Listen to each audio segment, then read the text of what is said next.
if we take a look at the text that we are giving, we can see that there is some context. We are asked to create a script for the kids, but what will this script be about? Let's see if we can find out from looking at the text. So it says here, create a script that has a pre-made dictionary of words in both Swedish and English. So alright, there's going to be a dictionary of words, both Swedish and English, in the same dictionary. And then it lets us know that the key in this dictionary shall be the English word and the value shall be the Swedish word. But alright, we know that we are going to have a dictionary. What more can we learn from the text here? It says here that the script shall ask the kids to enter the corresponding Swedish word given the English word.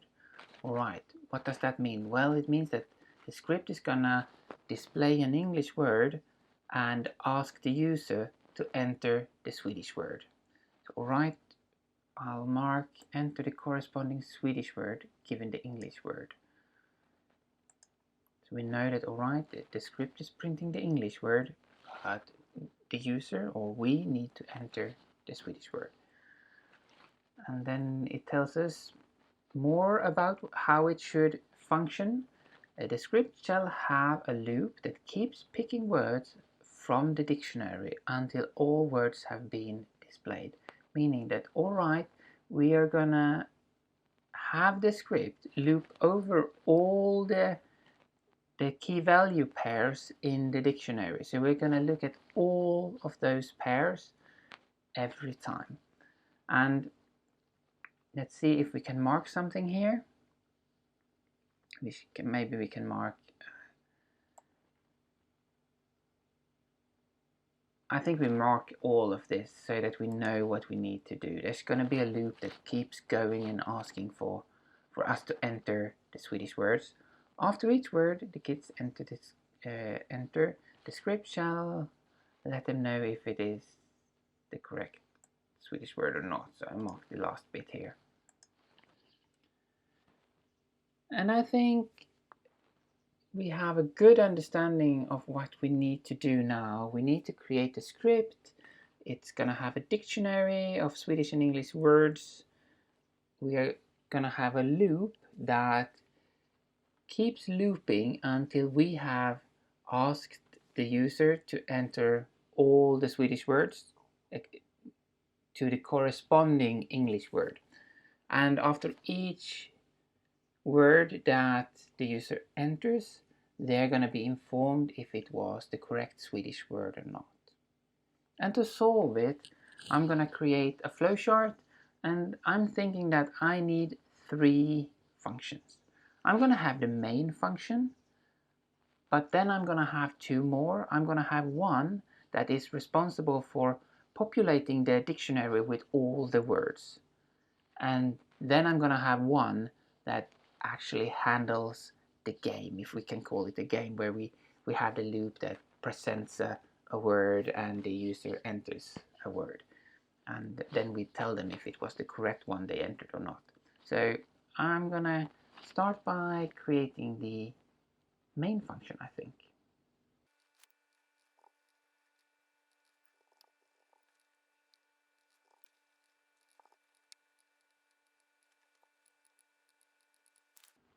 And I imagine it could look something like this.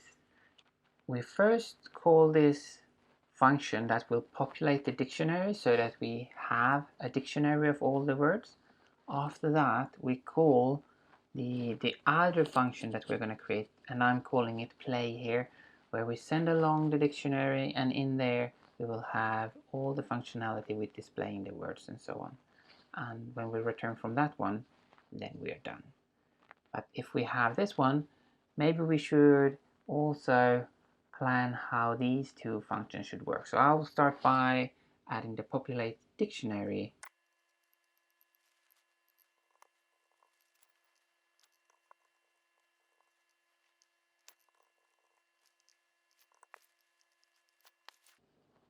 And my idea of how this function shall work is as follows. So when we call it, we create an empty dictionary, and then after that we fill it with all the words that we want in there, the Swedish and English words, the key value pairs.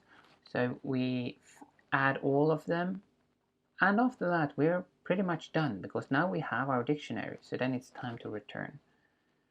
Maybe if we take a look at the play function now, there will be a little bit more logic there. So let me start here by drawing a little bit of it.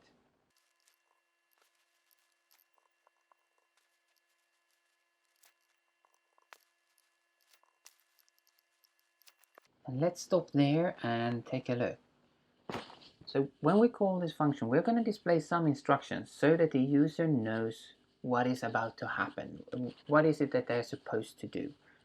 And after that, we're going to have a loop that asks for all the words. We saw here that we should keep asking until we have gone over all the words in the dictionary. So as long as there are more words, we are going to have a loop here. But when we have gone over all the words, what will happen then? Well, then we are finished. So then we should return from this function.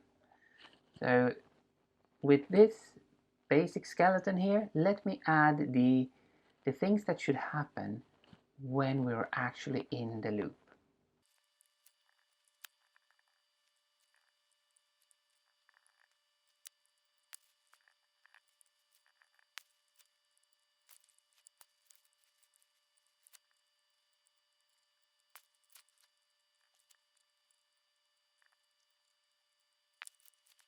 So now with this drawn, let us look at how I imagine that it would work.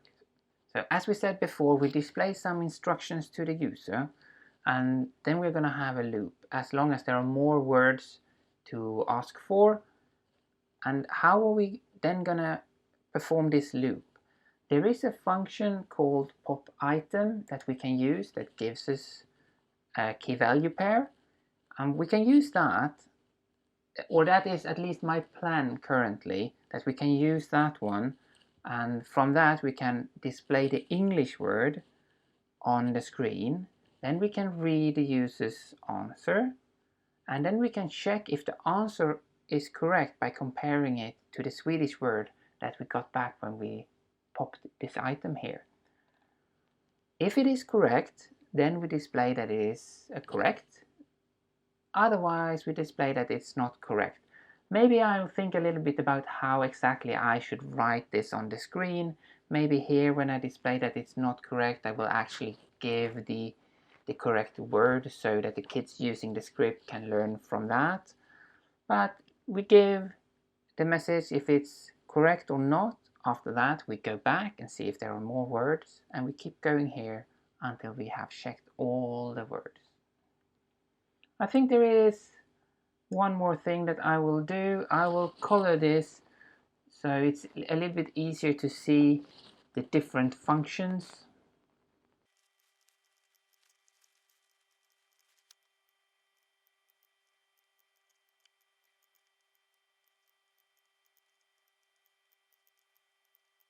We can see with the color added, it's a little bit easier to see that it's three different functions, even if they're drawn quite close together.